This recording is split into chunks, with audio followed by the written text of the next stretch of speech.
सेठ सुदर्शन कौन थे, कैसे थे, जो पटना से मोक्ष गए हैं, और कैसे सेठ सुदर्शन थे, आज उनकी कथा सुने और उनकी कथा सुन के और शील व्रत का पालन अपने जीवन में करें। सेठ सुदर्शन शीलवान गुणवान व्रती कहलाते थे। सेठ थे, व्यापारी थे, हीरा जवाहरत के, मगर कैसे थे, शीलवान थे और गुणवान थे। सज्जन सौम्य विनेत विवेकी काहू को न सताते थे। इतने सज्जन थे, इतने विवेकवान थे कि अपना जीवन ऐसे चलाते थे कि जिनके निमित्त से कोई दुखी ना होवे। दीन बंधु दुखी अन दुख हरता परोपकारी दानी थे। ऐसे दीन बंधु थे कि किसी के ऊपर अगर कोई दुख आ जाए उसका दुख का हरण करते थे। जितना बन सके अपने जीवन में परोपकार करते थे। रूपवान मन मत सम सुंदर जिन मत के श्रद्धानी थे, और इनका रूप अद्भुत था। इतने रूपवान थे सेठ सुदर्शन। बार बार इनके स्वरूप की सुनी प्रशंसा रानी ने। जिसके मुंह से सुना तो कह रहे हैं सेठ सुदर्शन की प्रशंसा। एक बार रानी ने कितने आदमियों के और कितनी सहेलियों के मुख से सुनी कि सेठ सुदर्शन इतने सुंदर हैं, इतने सुंदर हैं, इतने सुंदर हैं। धोखे से जेवर खरीदने बुलवाया था रानी ने। बोले मेरे को जेवर बनवाना है, और वो भी किससे बनवाऊंगी, कारीगर ना आवे, सेठ सुदर्शन आवे, उनसे मैं अपने जेवर बनवाऊंगी। सेठ सुदर्शन भोलेपन से और रानी के महल में चले गए। एक बार गए सेठ रानी के घरों, नाना प्रकार के ले गहने, नई नई डिजाइन के गहने लेकर के, और सेठ सुदर्शन रानी के महल में गए। तब रानी लख रूप से टका हो असक्त लगी कहने। जब जेवर तो सब खरीद ली रानी ने, मगर जब रूप देखिए सेठ सुदर्शन का, ये रूप है कोई अद्भुत, कौन देव जैसा इसका रूप है। तो उसने सब दासियों को बोल दी कि मेरे को जेवर बनवाना है, आप सब चली जाओ यहां से, मुझे एकांत में बात करना सेठ जी से। तो सब दासी चली गई। तब रानी एकांत में सेठ सुदर्शन से कहती है, अहो सेठ आपने आज यह मेरा मन हर लीना है, बिना किए संबंध आपसे मेरा मुश्किल जीना है। हे सेठ जी, आपके रूप को देख करके तो मैं मोहित हो गई। अब आप मुझे अपनी पत्नी बना लो, और नहीं तो मैं अब जी सकती नहीं हूं। बोले सेठ, अहो माता जी मैं ही जड़ा हूं मर्द नहीं। रानी ने हाथ पकड़ ली सेठ सुदर्शन का। तो सेठ सुदर्शन कहती हैं कि हे माता जी मैं तो नपुंसक हूं। कहीं आपने सुना है कि नपुंसक की कोई शादी होती है, पत्नी होती है? हाँ, तो कह रहे हैं सुना न देखा नारी नपुंसक का जग में संबंध, कहीं आज तक नहीं सुना है कि कोई नपुंसक की शादी हो रही हो। तो माता जी मैं नपुंसक हूं। तब रानी खिसियानी होकर करती है अफसोस गना। तो ये रानी से हाथ छुड़ाए, रानी पछताती कि मैंने कहां ऐसा कार्य किया, ये तो नपुंसक है। जेवर लेकर सेठ गए, पर धर्म बचा करके अपना, फिर अपनी पेटी उठाए और चले गए। मगर ये उनके मन में खुशी हुई कि मेरा धर्म आज बच गया। कुछ दिन बाद शहर में भारी महिलाओं का मेला था। एक बार पहले क्या होता था कि महिलाओं का मेला लगता था, वहां पर कोई पुरुष नहीं जाते थे, महिलाएं जाती थी। तो एक बार महिलाओं का मेला लगा, रानी भी वहां गई देखने, भारी भीड़ झमेला था। सब पूरी नगर की स्त्रियां गई थी और रानी भी गई थी मेला में। सेठ सुदर्शन की सेठानी भी मेले में आई थी, और सेठ सुदर्शन की सेठानी भी आई थी मेले में। सुंदर नन्हा सा प्यारा बेटा गोदी में लाई थी। छोटा सा बच्चा था, इतना सुंदर बच्चा था कि उछक मचा रहा था गोदी में। गोरा गोरा चंचल बच्चा उछल कूद मुस्काता था, ऐसा हंस रहा था वो लड़का, और इतना सुंदर। खड़ी पास में राजा की रानी का चित्त लुभाता था। रानी ने जैसे देखी ये कितना सुंदर लड़का है, जब ये लड़का इतना सुंदर है उसका पिता कैसा होगा, ऐसी मन में विचार कर रही है रानी। रानी ने निज सखियों से पूछा, ये बच्चा किसका है? धन्य धन्य वह नारी, धन्य वो नर, वह जिसका जे बच्चा है। धन्य है वो माँ बाप, वो कैसे सुंदर होंगे जिनका जे बच्चा इतना सुंदर है। कहा किसी ने सेठ सुदर्शन कि ये सुंदर नारी है। सहेलियों ने बताई दासी ने कि ये सेठानी सेठ सुदर्शन की है और उन्हीं का जे बच्चा है। हाँ, और उन्हीं सेठ जी का जे बेटा और इसकी जे महतारी है। ये बच्चा सेठ सुदर्शन का है और जे माँ है उस बच्चे की। सुन रानी के लगा एकदम छाती में मुक्का, जैसा जैसे कोई छाती में मुक्का मारे तो कैसा लगे, ऐसे रानी को लगा अरे सेठ सुदर्शन तो मेरे से कहते थे कि मैं नपुंसक हूं, और फिर ये इसकी सिटानी कहां से आ गई और ये बच्चा कहां से आ गया। सेठ सुदर्शन तो ही जड़ा है, ये उनका बच्चा कैसा। कहा किसी ने, जब उसने बताई रानी कहने लगी वहां दासियों से कि सेठ सुदर्शन तो नपुंसक है, फिर जी उसकी सेठानी कैसी और जी बच्चा कैसा। तो वो दासी कहती हैं, कहा किसी ने धन्य सुदर्शन शेठ महावल्लारी को। अरे क्या कहना, दासी कहती हैं सेठ सुदर्शन तो महावल्लारी हैं, सील व्रत के पालने वाले, और बन जाते ही जड़ा नपुंसक देख पराई नारी को। जो दूसरी नारी को देखते हैं तो नपुंसक बन जाते हैं। सेठ सुदर्शन ऐसे सील व्रत के धारी हैं। यह सुन दुष्चरित्र रानी कामातुर हो घर जाती है। रानी कहती है कि मेरे को धोखा दिया सेठ सुदर्शन ने, अब मैं देखती हूँ वो सेठ सुदर्शन को। बड़ी चतुर चालाक कुटनी दूती को बुलवाती है। अब सेठ सुदर्शन क्या करते थे, शमशान में जाकर के और अष्टमी 14 को और नग्न होकर के और कायो सर खड़े होकर रात भर सामायिक करते थे। ये उनका नियम था सेठ सुदर्शन का। अब ये क्या करती है रानी, दासी को बुलवाती है और दासी को सिखलाती है, हे दूती तू किसी तरह यहाँ ला दे सेठ सुदर्शन को। हे दूती जैसे बने तैसे, और तू सेठ सुदर्शन को यहाँ ला दे। मुंह मांगा दूंगी इनाम कर दे प्रसन्न मेरे मन को। बोले जितना तू इनाम मांगेगी मैं उतना तेरे को दूंगी। बोली दूती सेठ सुदर्शन का लाना क्या भारी है, 3 लोक की वस्तु मंगा दूं लगे तुम्हें जो प्यारी है। दूती कहती अरे सेठ सुदर्शन क्या, हे रानी तेरे को जो भी वस्तु की इच्छा है मैं उसी को ला सकती हूँ।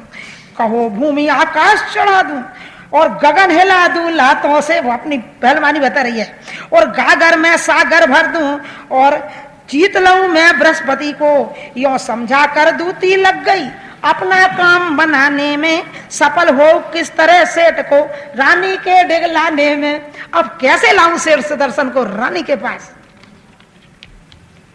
सेठ अष्टमी चतुर्दशी को मुर्दों में के घाटों में जाकर सारी रात खड़े रहते हैं आत्म ध्यान लगा करके। कह रहे वो शमशान में जाकर के वो तो सारी रात खड़े होकर के और आत्मा का ध्यान कर कैसे रहेंगे सेठ सुदर्शन। अपन तो कहां सो रहे हैं आधी रात को घर में, और वो क्या कर रहे हैं, आत्म ध्यान कर रहे हैं, और वो भी कहां जाके। अपन रात के शमशान जाओ कैसे लगे, नहीं भी जल रहे हो तो जे मुर्दा जल रहा है जे खड़े, और वो वहां जाके कैसे निर्भय होके ध्यान लगाते रहेंगे। ये अच्छा मौका है कांधे पर धर लाने का। दूती सोचती है ये अच्छा मौका है कि जब ये ध्यान में है तो इनको ले आओ, किंतु न रोके द्वारपाल कुछ यत्न करूं धमकाने का। सबसे बड़ा डर है तो किसका है, द्वारपाल का है। सोच समझ कर मट्टी के पुतले 7 बनाए पुरसाकर। रानी के महल में जाने के लिए 7 दरवाजे थे और 7 दरवाजों में पुलिस का पहरा लगा रहता था। तो वो दूती ने क्या करी, 7 मिट्टी के पुतले बनवाई, और वो भी कैसे थे, पुरुषाकार पुतले, पुरुष जैसे थे।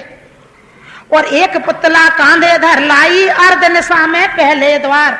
आधी रात को और वो पुतला को कांधे पर धर ली और दूती लेके आई। बोला द्वारपाल क्या लेकर राजभवन में जाती है। चुप नहीं रही बोली तब धमकाई क्यों न बताती है। द्वारपाल कहता क्यों जा रही आधी रात को, और ये क्या रखा तेरे कांधे के ऊपर। अब इसने बोली नहीं, बोले बताती क्यों नहीं।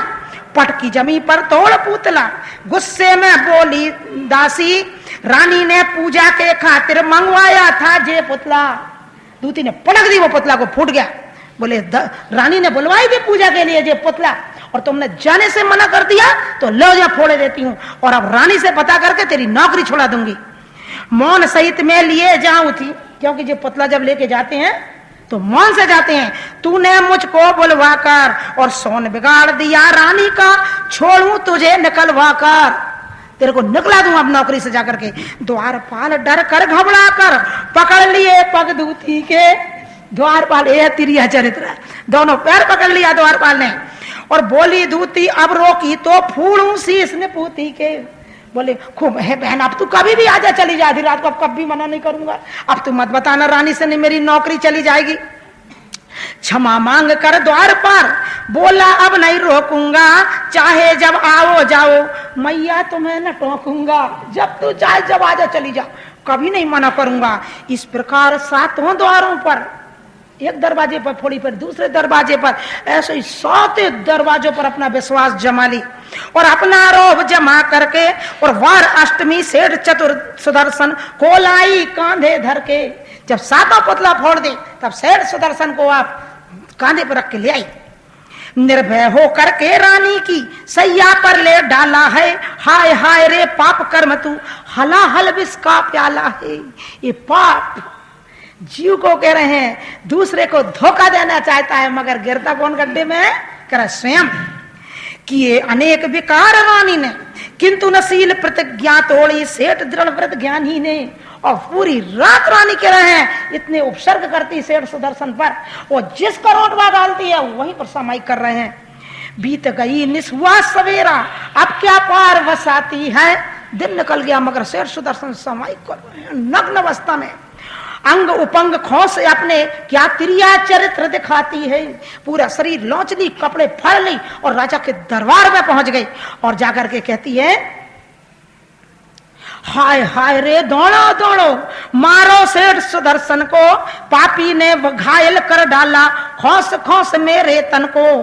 पड़ा सामने वो सैया पर बुलवाओ राजा जी को, कह दो कोतवाल से सूली पर धर दे इस पाजी को। बोले दौड़ो दौड़ो जे सेठ सुदर्शन मेरे महल में आ गया और वो देख लो पड़ा हुआ है मेरे सैया के ऊपर।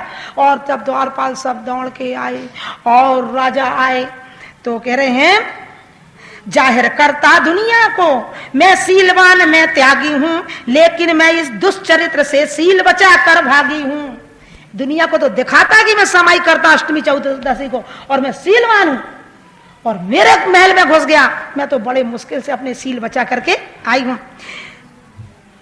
राजा ने आकर क्या देखा सेठ सुदर्शन सैया पर। जो देखा राजा ने आंखों से कि सेठ सुदर्शन रानी की सैया पर हैं। क्रोधित हो चंडालों को बुलवा कर कहता धर दो सूली पर। चंडाल को इसी वक्त हथकड़ी डाल के ले जाओ और सूली पर चढ़ा दो सेठ सुदर्शन को। चढ़े सेठ सूली पर हर्षित हो। सेठ जी को तो कोई चिंता नहीं, तो बड़े हर्षित नमोकार मंत्र का जाप कर रहे हो। कर शुद्ध हृदय मन को जपा मंत्र नमोकार हृदय में सिद्धों को पधराया है। हृदय में कौन को विराजमान कर लिया? सिद्ध भगवान। जैसे सिद्ध भगवान आशरीरी हैं ऐसे मैं भी आशरीरी हूं। ये सूली किसको लग रही है? ये शरीर को लग रही है, मेरी आत्मा तो इससे भिन्न है। ऐसे सिद्ध भगवान का ध्यान कर रहे हैं। उसी समय सौधर्म इंद्र का सिंहासन थर्राया है। सौधर्म इंद्र का सिंहासन हिलने लगा। जान अवध से सेठ सुदर्शन शीलवान सम्यक्ति हैं और देव शास्त्र गुरु के श्रद्धानी और सत्य धर्म के भक्ति हैं। कहा इंद्र ने देवों से दुख मिटो जाए सुदर्शन का और शील धर्म की विजय होए और संदेह मिटे सबके मन का। ऐसा काम करो जा करके जिसमें सेठ सुदर्शन की जय जयकार मच जाए और सबके मन का संदेह मिट जाए। अमरगण सूली का सिंहासन तुरंत बनाया है। क्योंकि जब सूली लगाते हैं तो क्या करे, फांसी लगाए तो नीचे कोई ऊंचा सामान रखते ना और फिर वो हटा देते तो फांसा लग जाए गले में। तो उन्होंने क्या बन गई वहां रत्नों की सिंहासन जाकर के एक क्षण में। और भक्ति भाव से सेठ सुदर्शन को उस पर पधराया है। किस पर? और रत्नों की सिंहासन पर। और ढारे चमर शीश पर स्वर्गा और देवता लोग चमर ढोर रहे हैं सेठ सुदर्शन के और करें गगन में जय जयकार। पूरे गगन में आकाश में जय जयकार हो रही सेठ सुदर्शन की। धन्य धन्य सब कहें सेठ को और सबने रानी को धिक्कारा है। जय जयकार सेठ सुदर्शन की मची है और पुष्प वृष्टि हो रही और धुंध भी बजे देवियां गाँव में गान। ऐसे कल्प वृक्षों के पुष्पों की वर्षा हो रही सेठ सुदर्शन के ऊपर।